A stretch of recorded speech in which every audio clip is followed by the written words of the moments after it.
लोगोसे मा होनो राजखान्थियारि सोंथि लाना फैदो सार नोंथांनि देग्लायनि एबा बियाबा मा जागोन सार?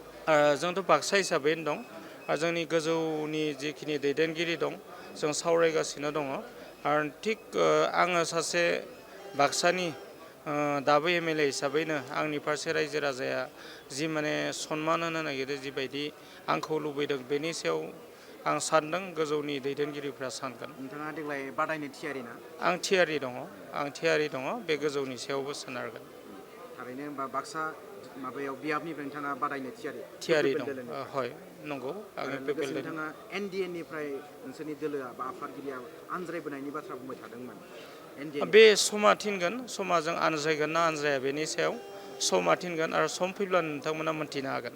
गोजोन्थों। नोंथांनि फारसेनिफ्राय एनडिएआव थानाया मोजां जागोन ना मोजां जायाबायदि? आं बेखौ हारसिं बुंनो हानाय नङा बर' रायजो राजानिबो सोंथि थाहैबाय बर' रायजो राजा आरो जोंखौ दोलोनि जायफ्रा फारसेनिफ्राय सार दोलोनि नङा दोलोनि फारसे इखौथ' दोलोआ रायजो राजानि सापर्टआवसो दोलो जाना दंथ' बेनिखायनो जों रायजो राजानि जिथु मतामत बेनि सायावबो सोनारनो गोनां जागोन।